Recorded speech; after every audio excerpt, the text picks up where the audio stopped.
Welcome to Motivational Humanity. You are not alone. Good morning.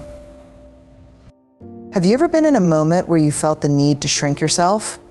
Maybe it was in a meeting or relationship, or even with family, those moments where you felt the silent pressure to be less bold, less vibrant, less. Today, I want to talk about why we should never negotiate who we are. And not in some lofty, abstract way, but in the messy, imperfect, real-life way that shapes us all. We live in a world that often rewards conformity, where it feels safer to blend in than to stand out. It's easy to get caught in the trap of thinking authenticity means putting on a polished version of ourselves, the kind that's likable, agreeable, and free of any rough edges. But that's not authenticity, that's a performance. True authenticity is raw, unfiltered, and beautifully imperfect. It's about showing up as we are. Even when we're afraid it might not be enough, it's about sharing our stories, our struggles, and our truth without editing out the messy parts. Because here's the thing, authenticity isn't about being flawless, it's about being real. When we perform, we disconnect from ourselves. We start to mold our lives around what we think others expect or want. And in doing so, we lose sight of who we truly are. And let me tell you, that kind of life might look good from the outside, but it feels hollow on the inside. Being authentic means letting go of the need to please everyone. It means embracing vulnerability, the courage to say, this is me, take it or leave it. It doesn't mean we stop growing or striving to be better. It means we honor the journey of becoming without pretending we've already arrived. Authenticity also invites connection. When we allow others to see the real us, not the curated, Instagram-ready version, but the human, imperfect version, we create space for genuine relationships. People aren't drawn to perfection, they're drawn to truth. And the moment we stop performing, we give others permission to do the same. The cost of authenticity can sometimes feel high. There will be people who don't understand or accept the real you. But the cost of performing is even higher because it means you lose yourself in the process. Life is too short and too precious to spend it living as someone you're not. So if you ever find yourself wondering whether it's worth the risk to be authentic, remember this: being true to yourself isn't just an act of self-respect, it's an act of courage. It's saying to the world, I am here, and I refuse to hide. And that kind of courage has the power to change everything. There's a quiet, powerful statement we make every time we set a boundary.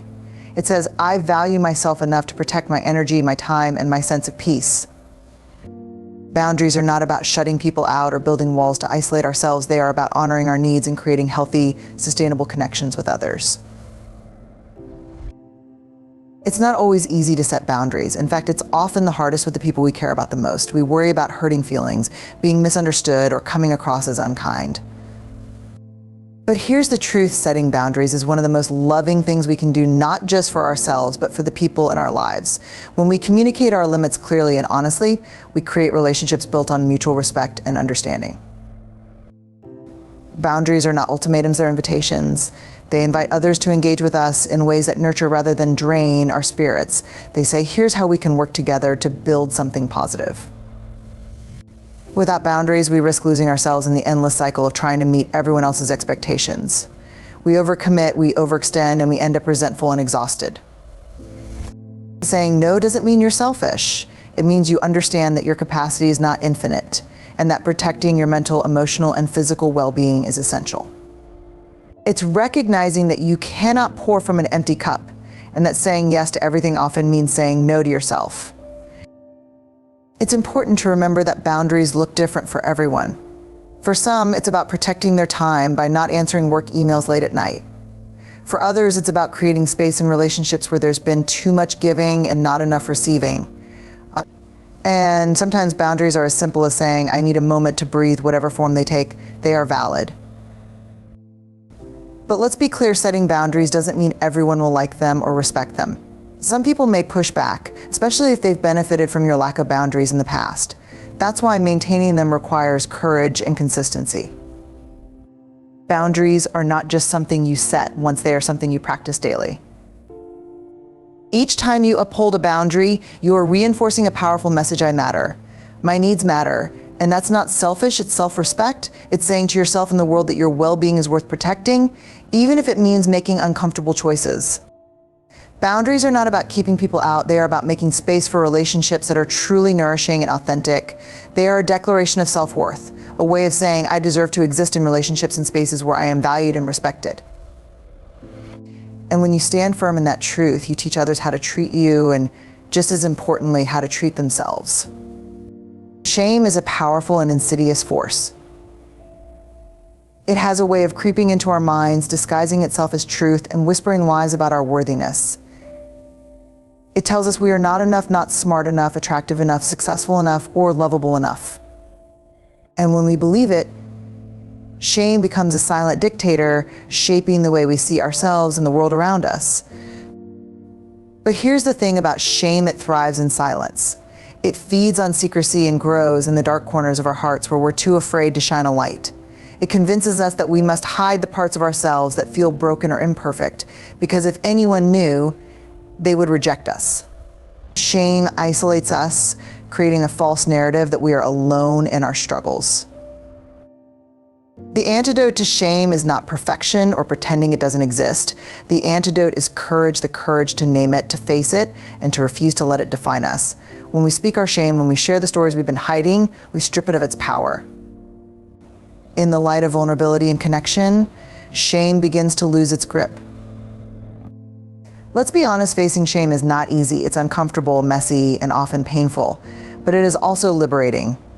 When we stop hiding, we reclaim our voice and our truth.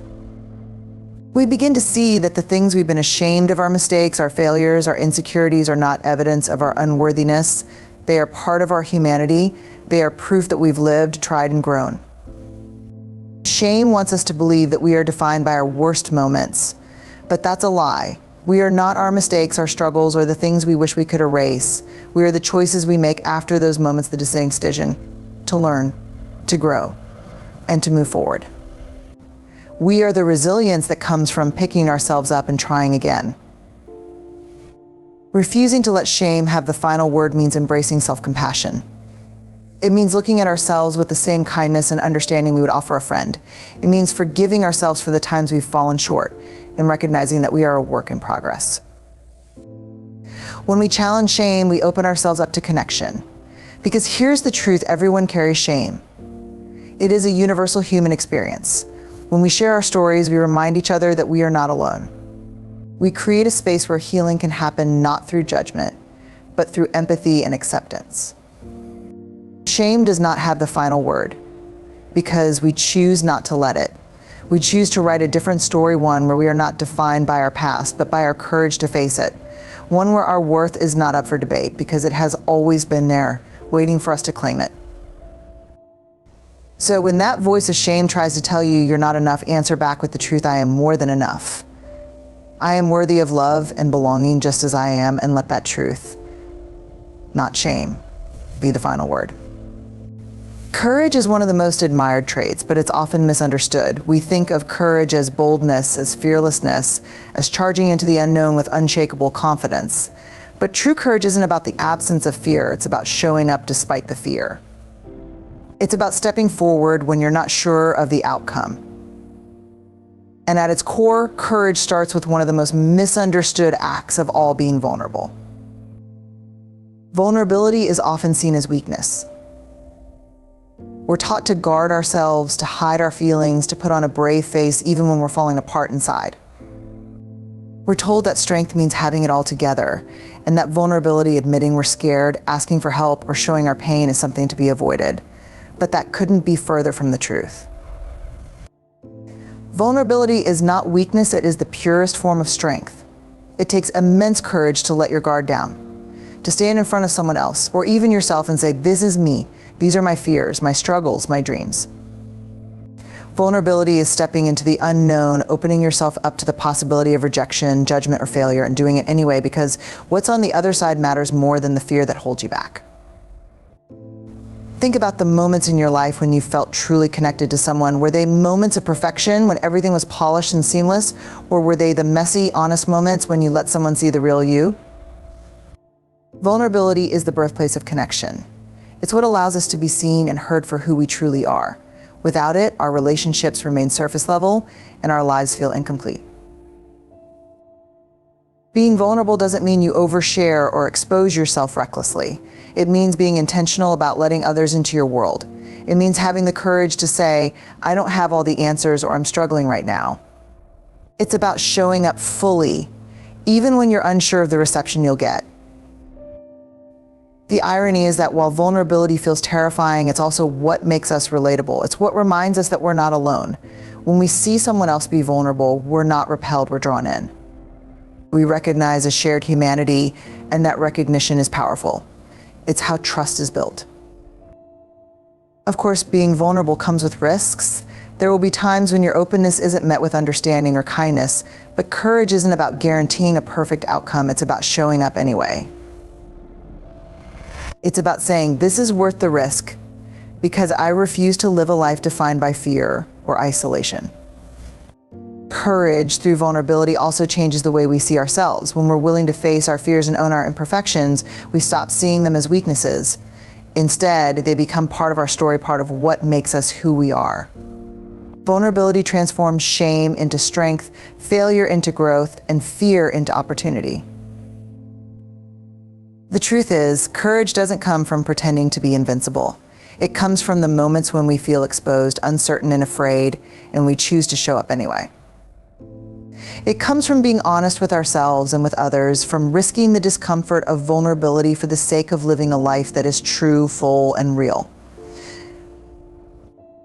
So the next time you find yourself hesitating to share, to ask, or to try, remember this courage starts with being vulnerable.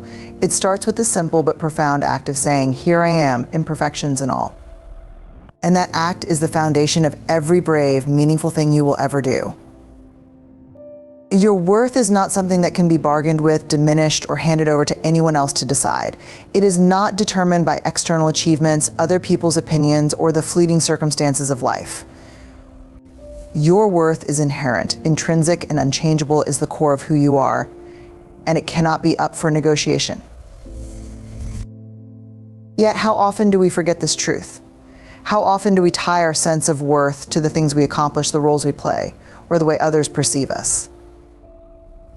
We tell ourselves that we'll be enough when we hit a certain milestone, when we get the promotion, achieve the perfect body, or find the ideal relationship.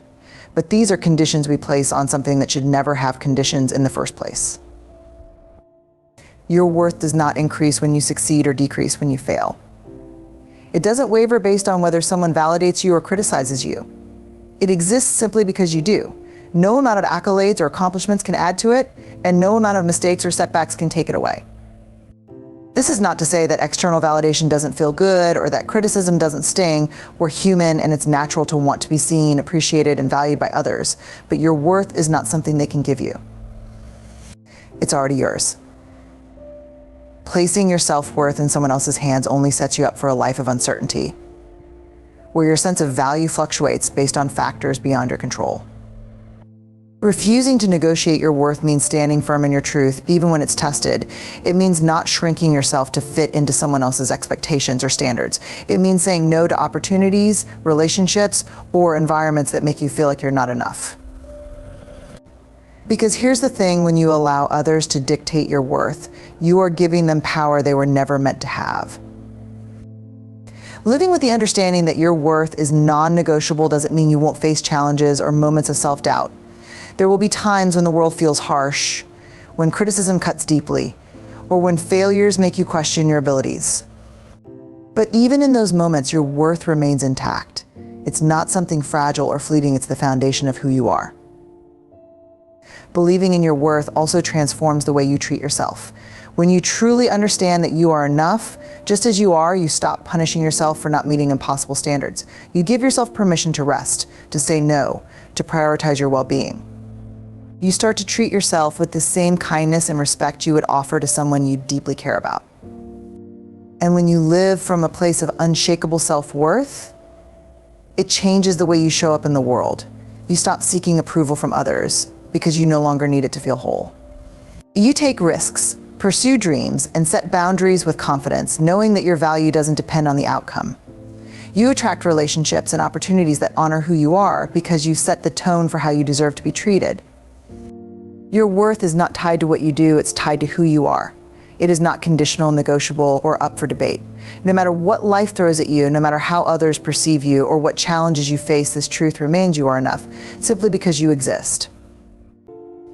So don't let anyone, including yourself, convince you otherwise. Stand firm in your value, live boldly in your truth, and remember always that your worth is, and always will be, non-negotiable. As we leave here today, I want to remind you being true to yourself isn't about perfection. It's about commitment. Commitment to showing up, standing tall, and saying, this is who I am, and I will not negotiate that. Because when we stop negotiating who we are, we give others permission to do the same. And that's how we change the world, not with grand gestures, but with one unapologetic, authentic step at a time. Thank you.